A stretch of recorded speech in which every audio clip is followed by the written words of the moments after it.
I'm Ian Young, the Vancouver correspondent for the South China Morning Post.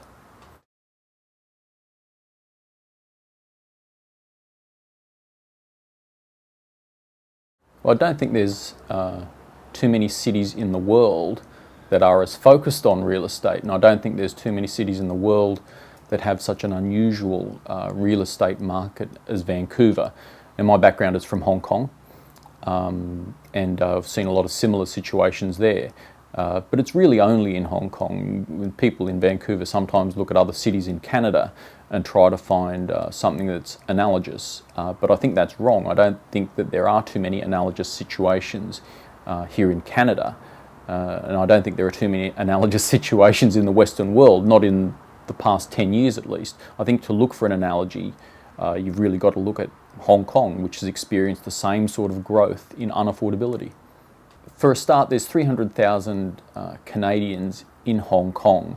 Most of those are returnees, return migrants, reasonably well-off migrants, and a lot of them have got business interests here in Vancouver and at least real estate interests here in Vancouver.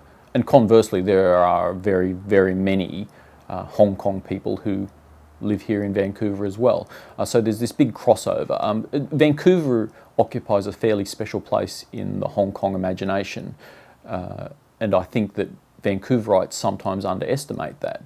Vancouver is very important to Hong Kong. It's always been important culturally. There's, a lot of pop stars, celebrities, tycoons. They've all got homes here, and so there's this big crossover.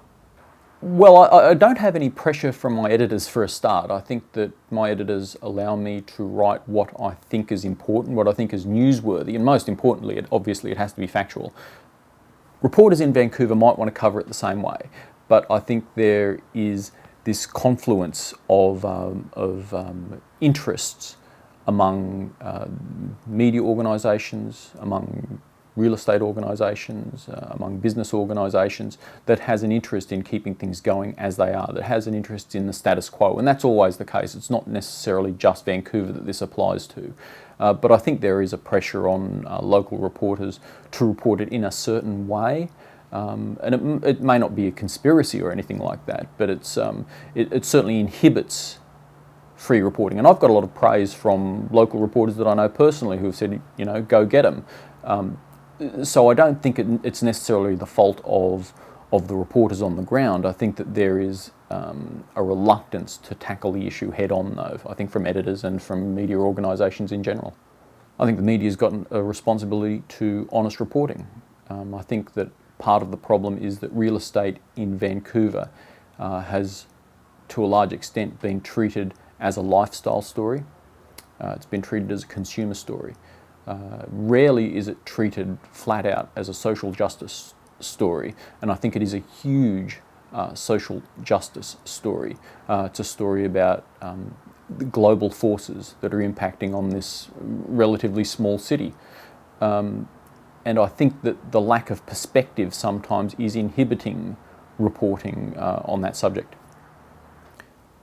Well, part of the problem now is that people always say there's a lack of data to make assessments about what's driving the real estate market in Vancouver, but I don't necessarily think that's true. And I think that I think any reporter should be looking for other data sources to try and work out what's going on, looking at immigration, talking to people who have researched the subject, and not just talking to industry types. I think that if you ask an industry type, that is someone who makes their living from real estate, whether or not things are okay, of course you're going to get the answer that yes, things are okay, things are great.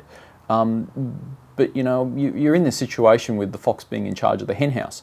So I think you need to be rigorous in looking at data and be rigorous about holding people to account when data is cited and it's either irrelevant or misleading. There are plenty of red herrings out there about Vancouver's real estate market. Dr. Somerville is the most, or has been the most quoted academic on real estate in Vancouver, and generally presented as an impartial academic source.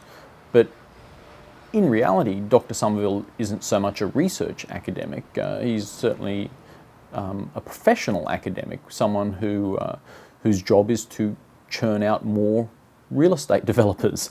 And so I don't think that we can present him as an impartial voice about the real estate industry, when in fact Dr. Somerville is better viewed as someone who is part of the real estate industry, and that wasn't made clear to readers, and I thought that was important to point out. Well, I mean, it's not really so much a question of stonewalling, it's just that I think that people are used to the story being handled in a certain way. People are used to being asked by reporters certain questions, and they're used to getting certain answers. For instance, if you ask real estate industry sources what their opinions are of the market, you'll get a certain answer. Now, I simply don't pay much attention to those answers. I don't necessarily think that they're lies. I just think that it's trying to push the conversation in a certain direction. And so I think that's why I look for different sources, try to find different voices that are better qualified to offer a really impartial view of what's going on. It's not an easy story to do, I think, for local reporters because there is inevitably a racial aspect to it. I think that the greatest influx of wealth to Vancouver in recent years, obviously, has come from mainland China. And a lot of people are trying to turn it into an argument about race. It really isn't an argument about race. It's not a debate about race. It's about wealth. The issue of whether or not a buyer is foreign or not is largely irrelevant. The main issue is whether or not their money is foreign. That is what forces up the unaffordability ratio, the ratio between prices and local incomes. Inevitably, it doesn't matter if the person has a Canadian passport or not. If their money is being earned outside of Vancouver, then that's going to force up that unaffordability ratio.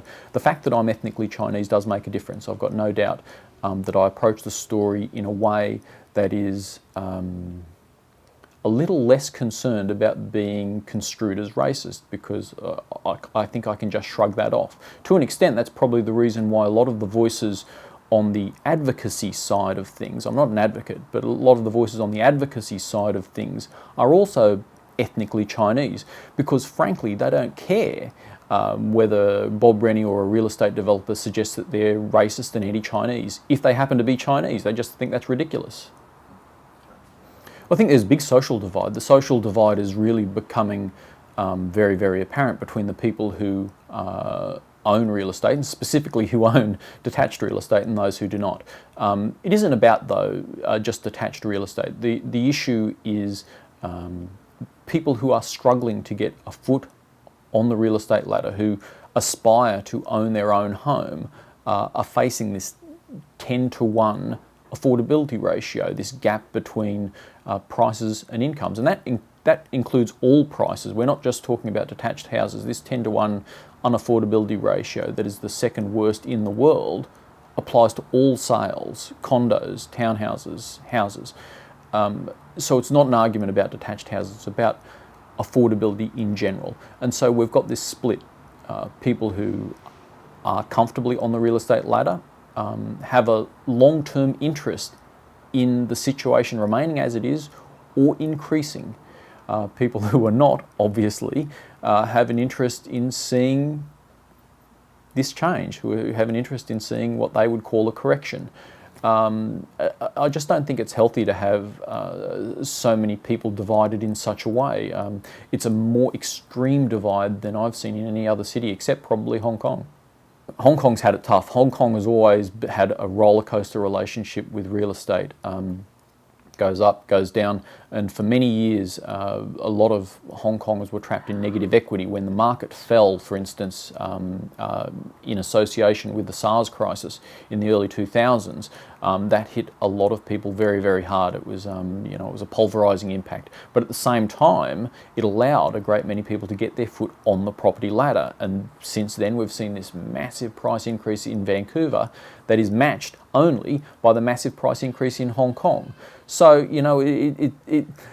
it swings and roundabouts, ups and downs. What is good for one group is catastrophic for another. At the moment, we've seen a situation where unaffordability is now genuinely catastrophic for a lot of people. But at the same time, it's been an enormous boon. It's an enormous creation of wealth for a lot of people. If you turn that relationship around, yes, a lot of people will cheer if the market falls, but a lot of people are going to be crushed as well. So that's just not a healthy situation. It's just unfortunate that we've reached this impasse. Yeah, the too big to fail argument I've heard a few times, which suggests that even if Vancouver's market is screwy, we can't afford for it to change because so many people have got an interest in it and it would be catastrophic to Vancouver's economy. That may very well be the case, but to me it comes down to social justice. To me the issue is not whether there would be more winners or more losers, whether there would be more money gained or more money lost. To me the issue is one of fairness. You know, the people who are currently on the wrong side of the equation are there through no fault of their own, except by virtue of their age, by virtue of their birth. People who happen to be aged, you know, under their mid-40s happen to have been born at the wrong time to have taken advantage of these increases in prices. And on the other hand, people who are, say, in their 60s or whatever, the baby boomers, it's not really through any great credit of their own that they have accumulated these vast amounts of wealth that are, you know, fundamentally due to the equity in their homes. So I do think it is a question of social justice. I think there is a question of fairness. Is it right that the people on the wrong side of the equation be penalised through no fault of their own at the same time that their parents, that baby boomers, are rewarded so exorbitantly through no great credit of their own? I'm not sure if it would affect the economy broadly. I think the main impact we're talking here about real estate prices. I think obviously what goes on in China is crucial. Will China crack down on outwards money flows? If China is cracking down on outward money flows, does that mean people will try faster to get their money out? I think the other main driving force that might have an impact is immigration policy right here in Canada. Does the government, the federal government, wish to challenge the notion that wealth-determined migration is a good thing? I think the current federal government actually has challenged that notion. I think that the cancellation of the Immigrant Investor Program last year showed that. But is there a determination that these programs actually don't work, that they actually are not beneficial to Canadian society as a whole? If those schemes are shut down entirely, specifically I'm also talking here about the Quebec Investor Immigration Program, what will be the effect here on Vancouver's real estate market? I think it will possibly be substantial, but I mean these effects might take time, they might be instantaneous, who knows? Well, I think there are tools. I think I think governments of all kinds, of all levels, have tools that they can deal with this. I think that mainly it's in the hands of the federal government. I think that mainly the forces at play are within the remit of the federal government. I'm talking about immigration policy. I'm talking about wealth-determined immigration. I think there are a whole basket of tools that can be used, though. I think that, you know, you can talk about a speculation tax. You can talk about, you know, foreign ownership taxes and things like that. So yeah, no, I think there are a whole bunch of tools that can be used to try to mitigate the situation. I think that people sometimes underestimate the impact of millionaire migration on Vancouver. I think Vancouver has received more wealth-determined migrants than any other city in the world recently. I think that from 2005 to 2012, there's something like 45,000 wealth-determined migrants have turned up in Vancouver, and that's, as I said, more than any other city in the world. And that boils down to about, you know, 1,500, 1,600 households per year. It doesn't necessarily sound like a lot when, you know, you've got a market with 30,000 sales per year, but people are underestimating the impact of that. For a start, these people are very, very rich. We're talking about multi-millionaires. Secondly, people are just looking at the number of arrivals per year, and that's a mistake. It's not just the initial purchase that needs to be taken into account. It's the purchases over the entire lifetime of that household, as long as they are not earning income locally, that needs to be taken into account on a per year basis. The longer the system is in place, the closer it gets to annualisation. So if one household, one millionaire household on average buys, say, 2 3 properties over the course of their lifetime here in Vancouver as non-locally earning residents, then that needs to be taken into account per year. You know, instead of that 1,500 or 1,600, double it, triple it, whatever you think that number should be. And similarly, if these households are buying properties that are worth 2 times, 3 times, 4 times the average, as may well be the case if they're buying detached houses, then similarly you've got to increase their impact by that factor. So that 1,500 households or so, what do? Do you double it? Do you triple it? Do you quadruple it? And the impact, you know, it escalates, and I think people underestimate that. Well, it's very hard to say where anyone's individual fortunes are coming from, but in China in general, and we are mainly talking about mainland Chinese wealth here, we've seen this massive escalation of wealth. We've seen this transformation of society that's created, you know, millions of millionaires. And so it's basically a bottomless pit of millionaires who want to move to Vancouver.